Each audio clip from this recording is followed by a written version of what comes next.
जय हिंद दोस्तों, स्वागत है आपका अपने YouTube चैनल पर। दोस्तों इस वीडियो में हम करेंगे DSSB प्रीवियस ईयर जीके का पार्ट नंबर 2। इसके अंदर हम नेक्स्ट 50 क्वेश्चन करने वाले हैं विद एक्स्ट्रा फैक्ट्स के साथ। दोस्तों हमने पहला पार्ट ऑलरेडी अपलोड कर रखा है जिसके अंदर हमने 500 क्वेश्चन प्रीवियस ईयर के कंप्लीट किए थे। अगर आपने वो वीडियो नहीं देखा है तो उसका लिंक आपको मिल जाएगा डिस्क्रिप्शन बॉक्स के अंदर। तो चलिए स्टार्ट करते हैं नेक्स्ट क्वेश्चन से। ट्रस्ट में सरकार द्वारा रखे गए धन को कहां पर रखा जाता है? तो इसे रखा जाता है सार्वजनिक खाते के अंदर। ट्रस्ट में सरकार द्वारा रखे गए धन को सार्वजनिक खाते के अंदर रखा जाता है, याद रखना आपको। नेक्स्ट, गुरु पर्व का त्योहार किस धर्म के लोग मनाते हैं? तो मनाते हैं सिख धर्म के लोग। गुरु पर्व गुरु नानक देव जी के जन्म दिवस पर मनाया जाता है और गुरु नानक देव जी का जन्म हुआ था तलवंडी पाकिस्तान के अंदर। काफी बार एग्जाम में पूछा जाता है। नेक्स्ट, सौर भट्टियों में किस दर्पण का उपयोग होता है? तो होता है अवतल दर्पण का। अवतल दर्पण और कहां कहां पर यूज होता है वो भी देख लेते हैं। वाहनों की हेडलाइट्स के अंदर, दूरबीन के अंदर और मशाल रोशनी के अंदर अवतल दर्पण का यूज होता है। उत्तल दर्पण का वाहनों के साइड मिरर, ऑप्टिकल वाद्य यंत्रों, घड़ी, क्लॉकिंग इत्यादि के अंदर उत्तल दर्पण का आपका प्रयोग होता है। नेक्स्ट, समुद्री एनिमोन निम्नलिखित में से किस समूह से संबंधित है? दोस्तों एनिमल किंगडम आप एक बार जरूर देख के जाइएगा। काफी बार DSSB एनिमल किंगडम से क्वेश्चन पूछता है। तो यह है सिलेंट्रेटा समूह से।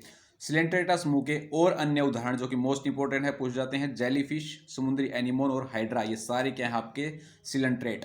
नेक्स्ट आपका क्वेश्चन नंबर 504, चिंदविन नदी किस देश में बहती है? तो ये बहती है म्यांमार के अंदर। एक्स्ट्रा पॉइंट्स के अंदर कुछ और रिवर्स देखेंगे जो मोस्ट इंपोर्टेंट है, एग्जाम में पूछ जाती हैं। सुरमा नदी ये बांग्लादेश की सबसे लंबी नदी है। Next, Karnali river. Karnali river ये नेपाल की सबसे लंबी नदी है। और आपसे एशिया की सबसे लंबी नदी पूछा जाए तो वो है यांगची नदी। ये तीनों मोस्ट इंपोर्टेंट पॉइंट आपके रहेंगे। नेक्स्ट आपका स्वदेशी आंदोलन निम्नलिखित में से किस घटना के बाद शुरू हुआ था? तो ये हुआ था बंगाल के विभाजन के बाद। स्वदेशी आंदोलन आपका शुरू हुआ था 1905 के अंदर और अंत हुआ था इसका 1911 के अंदर। 1905 से लेकर 1911 तक स्वदेशी आंदोलन चला था। दोस्तों साथ ही में ऐड कर दूँ, आप जूनियर क्लर्क के मॉक टेस्ट, फी कलेक्टर सब इंस्पेक्टर के मॉक टेस्ट बाई करना चाहते हैं जिसके अंदर हम आपको 10 मॉक टेस्ट देंगे 100 रुपीज़ के अंदर। मोस्ट इंपोर्टेंट प्रैक्टिस सेट रहेंगे जिसके अंदर आपको प्रीवियस ईयर के TCS से क्वेश्चन देखने को मिलेंगे। तो आप व्हाट्सअप कर सकते हैं 9728275755 पर। नेक्स्ट चलते हैं दोस्तों, एक और इम्पोर्टेंट पॉइंट है।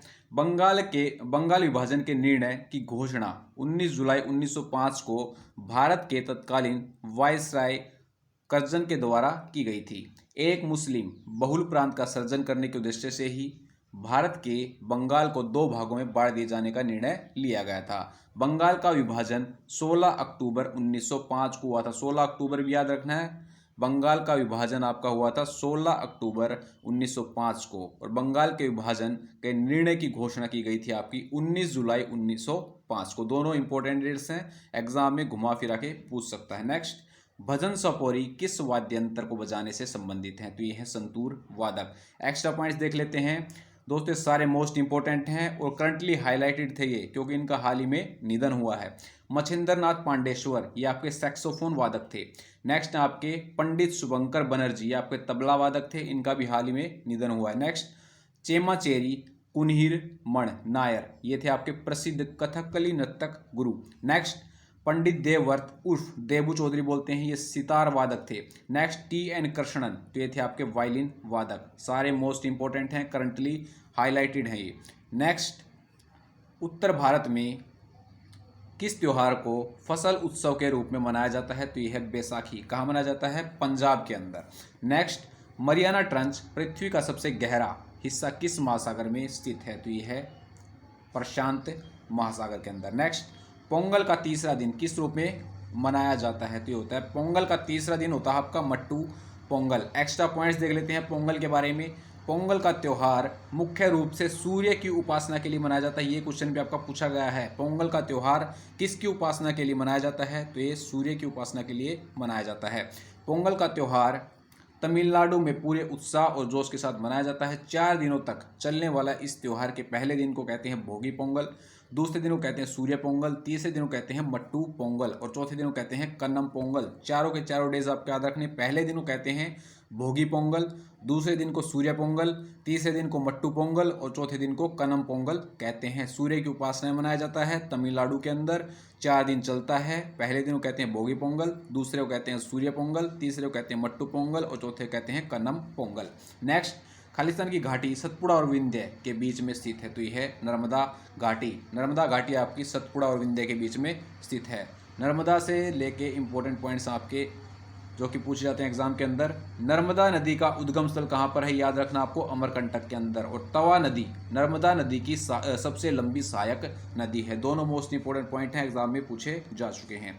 नेक्स्ट, पर्वत। वह पर्वत तब बनते हैं जब बड़े क्षेत्र टूट जाते हैं और लंबवत रूप से विस्थापित हो जाते हैं, तो बनते हैं तब ब्लॉक पर्वत। एक और पॉइंट आपको याद रखना है वलीत पर्वत के बारे में भी। यह तब बनते हैं जब पृथ्वी की टेक्टोनिक चट्टानें एक दूसरे से टकराती हैं या सिकुड़ती हैं, जिससे पृथ्वी की सतह में मोड़ के कारण उभार आ जाता है। दुनिया के लगभग सभी बड़े और ऊंचे पर्वत युवा मोड़दार पर्वत हैं। हिमालय, यूरोपीय आल्प्स, उत्तरी अमेरिका रॉकी, दक्षिण अमेरिका इंडीज वगैरह, ये सभी आपके युवा पर्वत हैं। याद रखना है वलीत पर्वत। नेक्स्ट, अशोक के अधिकांश शिलालेख किस लिपियों में निर्मित थे, तो ये थे ब्राह्मी और खरोष्टी। सबसे पहले अशोक के शिलालेख पढ़े थे आपके जेम्स प्रिंसेप ने। नेक्स्ट क्वेश्चन नंबर 513, एक विषय के रूप में मत्स्य पालन का उल्लेख किस सूची में किया गया है, तो यह आता है आपका राज्य सूची के अंतर्गत। राज्य सूची के और भी एग्जाम्पल्स हैं जो कि मोस्ट इंपोर्टेंट रहेंगे। लोक व्यवस्था, पुलिस, स्थानीय शासन, कृषि, कारागार, अल्कोहली लिक्वर यानी कि आपका शराब पर उत्पाद शुल्क, के सारे आपके राज्य सूची के विषय हैं। नेक्स्ट, भारत के राष्ट्रपति कितनी वर्षों की अवधि के लिए पद धारण करते हैं, तो ये करते हैं 5 वर्षों की अवधि के लिए भारत के राष्ट्रपति पद धारण करते हैं। भारत के राष्ट्रपति से मोस्ट इंपोर्टेंट पॉइंट देखेंगे जो पहले भी एग्जाम में पूछे जा चुके हैं। फर्स्ट पॉइंट आपका, भारत का राष्ट्रपति राज्यसभा में कितने सदस्यों को मनोनीत कर सकता है, तो कर सकता है 12। नेक्स्ट, किसी राज्य में राष्ट्रपति शासन कितने समय के लिए रह सकता है, तो रह सकता है 3 वर्ष के लिए। नेक्स्ट पॉइंट है, पहली बार राष्ट्रपति शासन कब लगाया गया था, तो ये लगाया गया था 20 जुलाई 1951 को। नेक्स्ट, भारत के राष्ट्रपति का चुनाव कैसे होता है, तो होता है अप्रत्यक्ष रूप से। नेक्स्ट, राष्ट्रपति को उनके पद से कैसे हटाया जा सकता है, तो ये हटाया जाता है संसद द्वारा महाभियोग चलाकर। नेक्स्ट, भारत के राष्ट्रपति को पद एवं गोपनीयता की शपथ कौन दिलाता है, तो ये दिलाते हैं भारत के मुख्य न्यायाधीश। नेक्स्ट, भारत के कौन से राष्ट्रपति निर्विरोध चुने गए थे, तो ये थे आपके Neelam Sanjiva Reddy. Very very important, काफी बार रिपीट होता है एग्जाम के अंदर। नेक्स्ट पॉइंट आपका मोस्ट इंपॉर्टेंट रहेगा, भारत के राष्ट्रपति पद के लिए उम्मीदवार की न्यूनतम आयु कितनी होनी चाहिए, तो ये होनी चाहिए 35 वर्ष।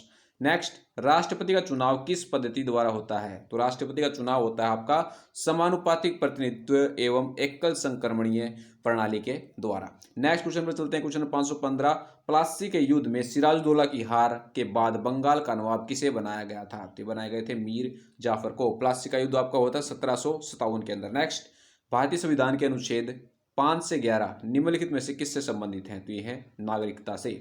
नागरिकता से संबंधित है अनुच्छेद आपका अनुच्छेद 5 से 11। नेक्स्ट, विहार और चैत्य किस वास्तुकला से संबंधित हैं, तो ये है बौद्ध वास्तुकला से। नेक्स्ट आता है आपका क्वेश्चन नंबर 518, निम्न में से कौन मीठे पानी की झील है, तो ये है वुल्लर झील। वुल्लर झील आपकी मीठे पानी की झील है। एक एक्स्ट्रा पॉइंट जो कि मोस्ट इंपॉर्टेंट है, एग्जाम में पूछा गया है, भारत की सबसे ऊंचाई पर स्थित झील सिक्किम में स्थित है, कौन सी है, चोलामू, और इसको बोलते हैं सोलामो झील भी बोलते हैं इसको। चोलामू झील ये भारत की सबसे ऊंचाई पर स्थित झील रहेगी आपकी सिक्किम के अंदर। नेक्स्ट, ईस्ट इंडिया कंपनी ने किस वर्ष महारानी से पूर्व के साथ व्यापार करने का एकमात्र अधिकार प्राप्त करने वाला एक चार्टर प्राप्त किया था, तो ये क्या था, 1600 ईस्वी के अंदर। नेक्स्ट, निम्नलिखित में से कौन गौतम बुद्ध का जन्म स्थान है, तो यह लुम्बिनी, इनका जन्म हुआ था 563 ईस्वी के अंदर। Next, cricket world cup the Indian challenge पुस्तक के लेखक कौन है, तो ये है Ashish Rai. Cricket world cup the Indian challenge पुस्तक के लेखक कौन है, आशीष राय।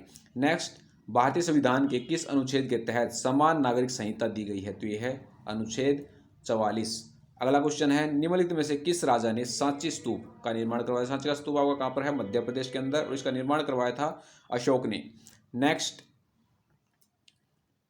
किसको भारत की जनगणना में जनसंख्या में प्रति 1000 पुरुषों पर महिलाओं की संख्या के रूप में परिभाषित किया जाता है? तो ये होता है आपका सेक्स रेशियो, लिंग अनुपात। नेक्स्ट, नौटंकी परंपरा किस राज्य से संबंधित है? तो ये है उत्तर प्रदेश से।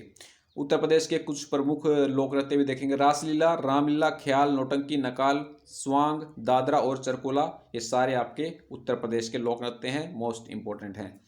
नेक्स्ट चलते हैं क्वेश्चन नंबर 526 पर। अवतल लेंस द्वारा बनने वाला प्रतिबिंब की प्रकृति क्या होती है? तो इसकी जो प्रकृति होती है आभासी और सीधा यह प्रतिबिंब बनाता है। और उत्तल की बात करें जिसे अभिसारी लेंस भी कहा जाता है, इसकी प्रकृति होती है प्रतिबिंब की वास्तविक और उल्टा। नेक्स्ट, पोलावरियम सिंचाई परियोजना किस राज्य से संबंधित है? तो यह आंध्र प्रदेश से, और यह गोदावरी नदी पर स्थित है। पोलावरम सिंचाई परियोजना आपके आंध्र प्रदेश में रहेगी, गोदावरी नदी पर।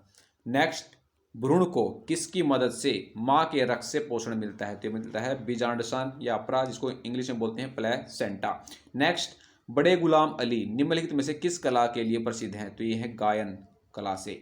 नेक्स्ट, निम्नलिखित में से कौन सी धातु मिट्टी के तेल में संग्रहित होती है? तो यह है sodium. Very very important question रहेगा आपका। नेक्स्ट, शुक्र का वायुमंडल किस अम्ल के घने सफेद और पीले बादलों से बना है? तो इसका जो वायुमंडल है वो सल्फ्यूरिक एसिड के सफेद और पीले बादलों से बना है। नेक्स्ट, पारसी नववर्ष को निम्नलिखित में से किस नाम से जाना जाता है? तो पारसी नववर्ष को जाना जाता है नवरोज के नाम पर। नेक्स्ट, 1848 से 56 तक भारत का गवर्नर जनरल कौन था? तो ये था लॉर्ड डलहौजी, जिन्होंने डॉक्ट्राइन ऑफ लैप्स यानी कि हड़प की नीति शुरू की थी। नेक्स्ट, सुंदरबन डेल्टा किन नदियों से बनता है? तो बनता है आपका गंगा, ब्रह्मपुत्र और मेघना। सुंदरबन डेल्टा आपका बनता है गंगा, ब्रह्मपुत्र और मेघना से। नेक्स्ट, विजयनगर साम्राज्य की स्थापना किसने की थी? तो ये की थी हरिहर और बुक्का राय प्रथम ने। दोस्तों हमने एक हिस्ट्री का लेक्चर भी डाल रखा है जिसके अंदर टॉप 1000 क्वेश्चंस प्रीवियस ईयर के डिस्कस कर रखे हैं, तो वो वीडियो भी आप देख सकते हैं सर्च मार के। 1336 में विजयनगर की स्थापना हुई थी आपकी, हरिहर और बुक्का प्रथम ने इसकी स्थापना की थी। नेक्स्ट, निम्नलिखित में से कौन सा विषय भारतीय संविधान की समवर्ती सूची में आता है? समवर्ती सूची क्या होती है? जिसके अंदर जो राज्य और केंद्र दोनों मिलकर कानून बनाते हैं। तो यह है आपका विवाह या शादी।